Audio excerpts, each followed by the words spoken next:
Hello, America. Bishop Manigo here. I watched the other day the Association of Black Journalists conversation with former President Donald Trump.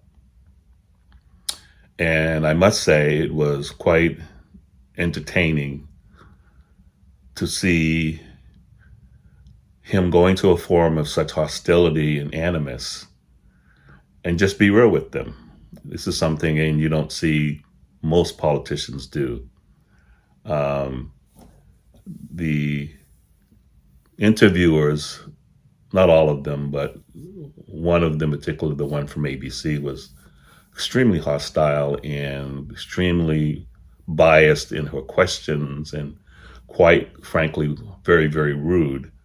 Even how she posed her questions is almost like she was insulted that she even had to interview him.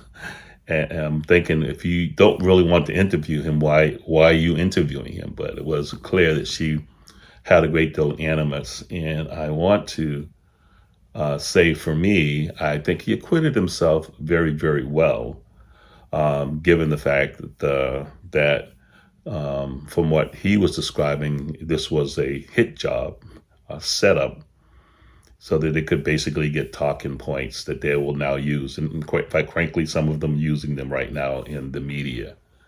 One of the things, however, that he was asked, and he kind of, being a politician, backed away from, back away is not the right word, kind of didn't want to come bluntly out and say yes.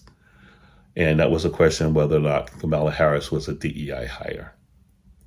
And I understand his reluctance to go directly at the question and kind of give an answer that said, I'm not sure, I don't know, she could be. He did say that, by the way. And I'm going to go further than him. She's not could be, she is and was a DEI hire. Now remember, DEI, as the young lady said, means diversity, equity, and inclusion. And the principle is we're interested in getting people opportunities based on looking at diversity, not their qualifications per se, not their merit per se, looking at the need for to be diverse, to look at our need to be equitable so that two people have the same outcomes, because in their mind, in the mind of the DEI people, that's equality. They want equality of outcome, not equality of opportunity. They'll tell you in a minute, everyone doesn't start at the same place, so therefore it isn't fair. Again, that's a way they set up the argument, as if life was supposed to give everyone equal opportunity. Life never was set up to give you an equal opportunity. It was set up to give you opportunities, and then when they come, you're supposed to make the most of them. And there are ways that you can go about doing that. But DEI bypasses all that and says there's someone who's going to be in charge of making sure that everyone gets the same outcome. So in theory, it sounds really reasonable and logical, but in practice, it breaks down very, very quickly, because the people who ended up making the rules about what's equitable, they're the ones who always gain and benefit by the equity. And so they always make the rules that will ultimately benefit them, which then continue to discriminate against the people they claim they're trying to be diverse and inclusive about. It just never works because of human nature. Now, we know this because of the failed policies of affirmative action. DEI is a worse version of affirmative action that there ever was. I was an affirmative action hire in my youth. In my early days, I stupidly dropped out of high school in the 10th grade. I was going to an exam school, advanced placement school for college. I had a modicum level of intelligence, was able to pass the exams and get in. But I was bored. I thought I knew what I wanted to do with my life. I thought I had an idea what the world would do for me and be for me. And I had no clue what I was thinking and doing. So I dropped out of high school in the 10th grade. And as a result of that, I never graduated high school. I had to go and get my GED and all of that. I ended up working for the premier computer company in the world at the time, the International Business Machines, known as IBM or Big Blue.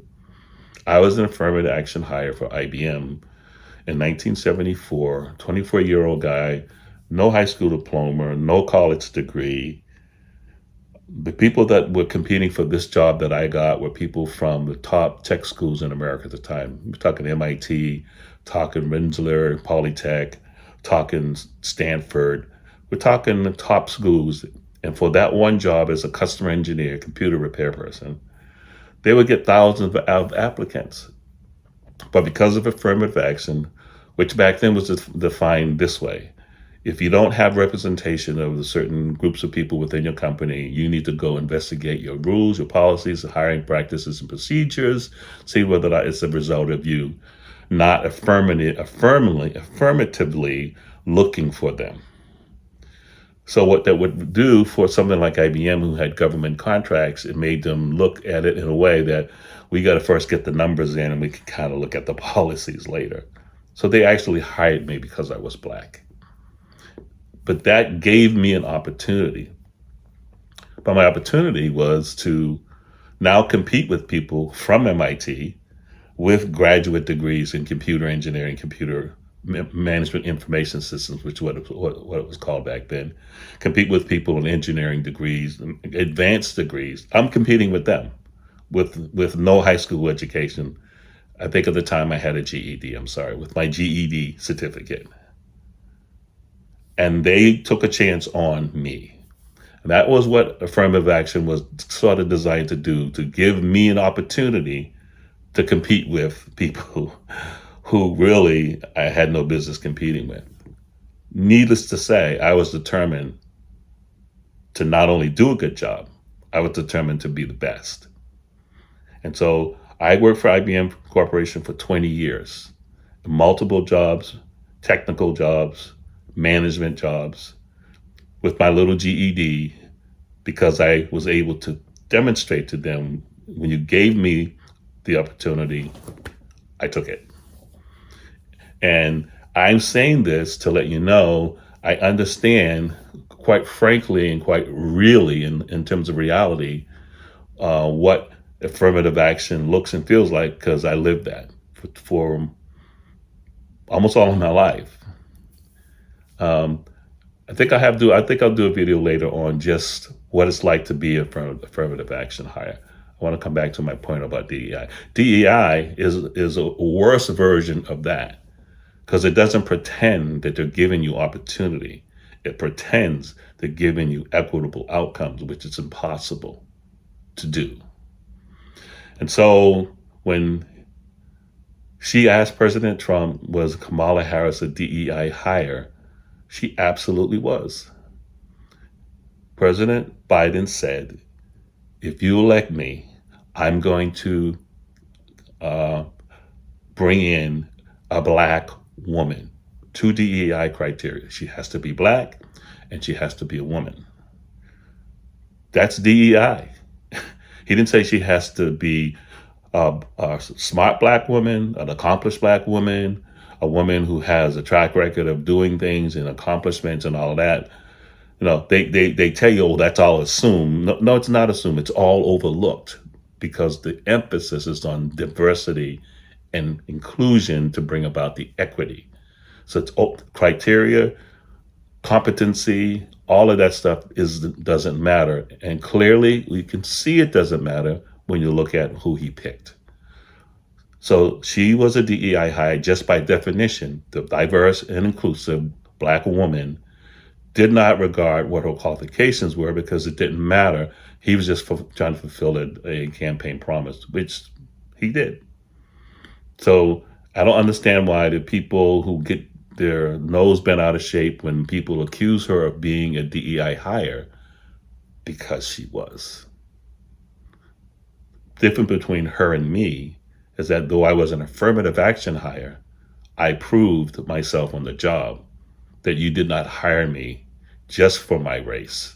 I actually can do the job, and do the job, quite frankly, better than a lot of people you hired. She is yet to prove that after 3.5 years. It doesn't appear to anyone who's looking at it from an objective point of view, she is capable of doing the job of vice president. So how in the world can she be capable of doing the job as president? Kamala Harris, DEI hire. Not good for America. Come on, America. We got to do better.